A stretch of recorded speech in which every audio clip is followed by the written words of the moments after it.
प्रदीप प्रभु में आप सबका हृदय से स्वागत है। नमो बुद्धाय। तो अपने ज्ञान मार्ग की साधना को आगे बढ़ाएंगे और आज हम बुद्ध जी की कुछ ऐसी बातें हैं जो ज़्यादा सार्वजनिक नहीं है और कुछ लोग ही जानते हैं। खैर अभी तो कुछ लोग वीडियो बना के अपने चैनल पे डाल भी रहे हैं। अभी वो वीडियो आप तक पहुंची है कि नहीं पहुंची है, अगर पहुंचे तो ज़रूर देखिएगा। और यहाँ पे वही मैं कहने जा रही हूँ कि बुद्ध जी ने कभी भी ये नहीं मन में सोचा था। मैं यहाँ पे ये साफ कर दूँ कि बुद्ध जी ने सच में सब कुछ छोड़ा था। कुछ भी ना पाने की लालसा थी, ना छोड़ने का दुख था। पूरी तरीके वो समता में थे। इसका ये जीता जागता सबूत मिलता है कि उन्होंने कुछ भी अपना ऐसा नहीं छोड़ा कि हाँ भाई मेरा ये जो ज्ञान है या जो मैंने इतना लोगों का भला किया है या मेरे द्वारा इतने लोगों का अच्छा हुआ है, वो कहीं लिखा जाए या वो कहीं ऐसा अंकित किया जाए जिससे कि मेरा नाम और ख्याति मिले। ऐसा उन्होंने कभी नहीं सोचा था। और ऐसा उन्होंने नहीं सोचा था, इसीलिए प्रकृति ने उनका वो ज्ञान ना आज तक बुझने दिया है, उस ज्ञान के दीपक को। और मेरा हृदय बोलता है कि ना आने वाले जो भी समय होगा, प्रकृति होगी या प्रलय होगी, तो मुझे नहीं लगता कि प्रलय के अंत में भी उनका ज्ञान खत्म होगा। प्रकृति किसी न किसी रूप में उस ज्ञान को जरूर बचा लेगी, ऐसा मेरा विश्वास है। और ऐसी मैं आशा भी करती हूँ क्योंकि मुझे प्रकृति पे पूरा भरोसा है। अगर मैं अपना जीवन देखती हूँ और छोटे छोटे यादों को एक माला में पिरो के देखती हूँ, तो वो माला इतनी खूबसूरत है प्रकृति की सहायता से कि मैं उसका अगर पल पल धन्यवाद करूं तो भी शायद कम होगा कि किस तरीके से उसने मुझे हर पग पर, हर एक कदम पे उसने मुझे संभाला है। मुझे लड़खड़ाने तक नहीं दिया, गिरना तो दूर की बात, प्रकृति ने मुझे लड़खड़ाने तक भी नहीं दिया। और हमेशा जहाँ भी मैं थोड़ा सा डगमगाने लगी, उसने मेरी बाँह पकड़ के मुझे संभाल लिया, मुझे खड़ा किया। ऐसा मेरा अनुभव है अपने जीवन से। अपनी जो पीछा हमारा जीवन छूट गया है कुछ 40-50 सालों का, वो जब से मुझे याद हुआ है, कुछ वर्ष तक तो नहीं याद रहता। किसी भी बच्चे को कम से कम 5 वर्ष की याददाश्त नहीं रहती है, परंतु उसके बाद जो भी याद रहा है और आज मैं सोच करने बैठती हूँ तो मुझे पल पल याद आता है कैसे कैसे मुझे प्रकृति ने और कैसी कैसी जगह से बचा के लाया है। तो मैं एक तरीके से जीता जागता सबूत भी हूँ।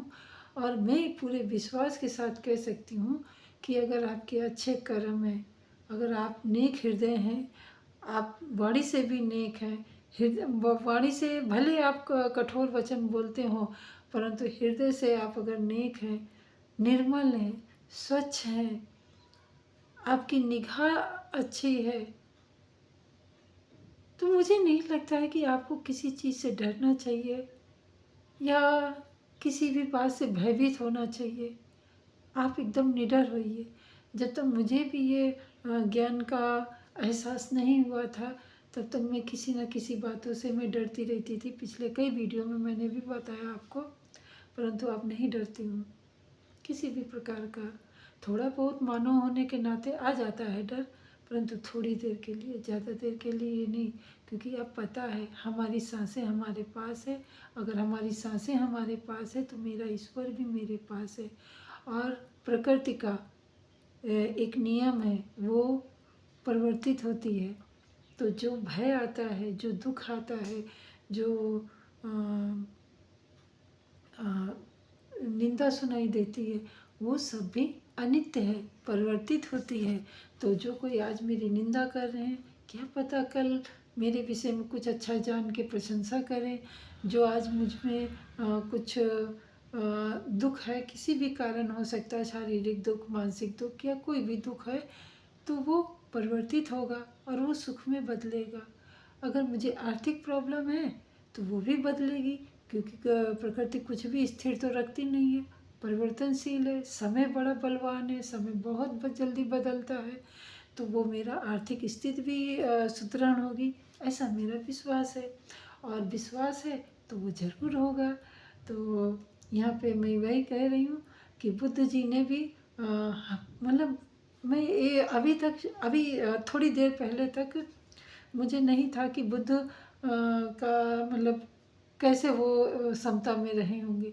परंतु अभी एक इसी बात से पता चला है कि उन्होंने अपने इतना जो कीमती अनमोल रतन था ज्ञान का, उसको भी संजोने नहीं, किसी चीज़ में उन्होंने बांधा नहीं, समय में नहीं बांधा, कुछ भी नहीं, खुला छोड़ दिया, दोनों हाथों से लुटाया और वो प्रकृति ने संभाल लिया। तो हम कह सकते बुद्ध झूठ नहीं है, बुद्ध सत्य है, बुद्ध की ज्ञान सत्य है। ये आज मैं एक और मोहर लगाती हूँ कि बुद्ध का ज्ञान सत्य है। अगर जिसने इस ज्ञान का अमृत पान कर लिया, वो कभी प्यासा नहीं रह सकता, वो कभी भटकेगा नहीं, ऐसा मुझे विश्वास है। तो और इस ज्ञान को फिर आप लोगों के मन में सवाल उठेगा कि फिर इस ज्ञान को इतने जो सदियां बीत गई हैं कैसे संभाला गया। तो इस ज्ञान को भी संभालने के लिए शायद प्रकृति ने कुछ लोगों को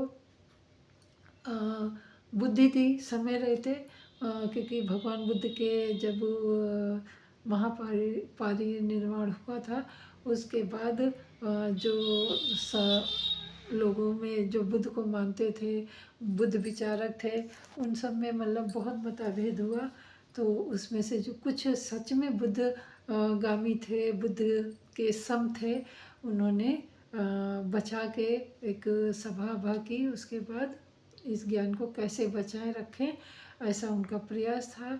फिर हजारों तो नहीं बोलेंगे, कई सौ साल के बाद जब सम्राट अशोक आए, तो सम्राट अशोक के काल में ही ये शिलालेख और इन सब ताम्रपत्रों में लिखा जाने लगा। उसके पहले कहीं भी कोई लिखित ज्ञान नहीं था बुद्ध का। सिर्फ 3 लोगों के 3 स्तंभ पे बुद्ध का ज्ञान टिका। जरा 3 का आप आंकड़ा देखिए, बुद्धम शरणम गच्छामि, संघम शरणम गच्छामि, धम्मम शरणम गच्छामि।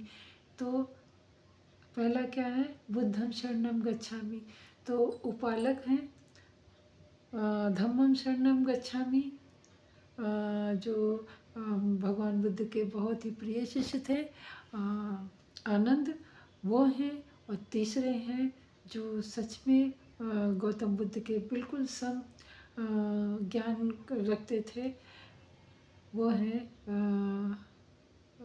भंते कश्यप जी, जो बहुत अच्छे शिष्य भगवान बुद्ध के रहे हैं, बहुत ही सम ज्ञान के समीप और निष्ठावान और अनुशासन प्रिय। तो इन तीनों के कारण ही जो आज हमें ज्ञान का ये अमृत पान हो रहा है, ये सब उन्हीं लोगों की धरोहर के कारण हो रहा है। उन लोगों ने अपने ज्ञान को अपने मस्तिष्क में रखा, अपनी बोली भाषा में रखा, और उसके बाद जब सम्राट अशोक का काल आया, तब उसको ताम्रपत्र में, शिलालेख में और जाने कहाँ कहाँ नहीं सम्राट अशोक ने उस ज्ञान को फैलाया। और सम्राट अशोक के बाद जो जिस धरा पे, जिस धरती पे बुद्ध जी ने ज्ञान पाया था, भारत भूमि, वहाँ से तो विलुप्त तो ही होने की कगार पे था। तो उस धरती पे ज्ञान लाने का काम बाबा भीमराव अंबेडकर जी ने किया, जो कि बहुत ही मरने से शायद 50-52 दिन पहले ही उन्होंने दीक्षा ली थी। बहुत सारे भाइयों के साथ, बुद्ध अनुयायी जो बुद्ध धर्म को मानने के इच्छुक थे उनके साथ। तो इस तरीके से ये बुद्ध धर्म की या बुद्ध ज्ञान की मशाल ऐसे ही किसी न किसी रूप में और किसी न किसी के हाथों द्वारा आज भी प्रज्वलित है। और मेरा हृदय तो कहता है और प्रकृति तो इसको कभी नहीं बुझने देगी, हमेशा और हमेशा। ये अगर सृष्टि का अंत भी हो जाता है फिर भी बुद्ध का ज्ञान अटल है, अजर है, अमर है, ऐसा मेरा मानना है। और क्या पता आने वाले समय में सबका मानना हो जाए। तो आशा है आपको कुछ जानकारी और अधिक जानकारी मैं भी जुटाऊंगी और आप तक पहुंचाने की कोशिश करूंगी कि किस किस तरीके से ये जो कि बुद्ध ज्ञान में त्रिपिटक का बहुत महत्वपूर्ण है। तो त्रिपिटक वही है जो 3 लोगों से ये ज्ञान की धरोहर को बचाया गया है। तो अपनी वाणी को मैं यहीं विराम देती हूँ। मिलते हैं कल अगली वीडियो में एक नए अनुभव के साथ, एक नए ज्ञान के साथ। कहना बहुत कुछ है, मैं समय की थोड़ी पाबंदी के कारण, क्योंकि वीडियो ज़्यादा बड़ा हो जाता है फिर लोग सुनते नहीं हैं। ये नहीं है कि सुनते नहीं है, प्रॉब्लम ये है कि जितना भी सुने उतना अपने मस्तिष्क की तिजोरी में संभाल के रखें, अपने आचरण में लाएं, यही मेरी आशा है। तो मिलते हैं अगली वीडियो में, तब तक के लिए नमो बुद्धाय। मंगल हो आपका भी, हमारा भी और सृष्टि के समस्त प्राणीजनों का मंगल ही मंगल हो।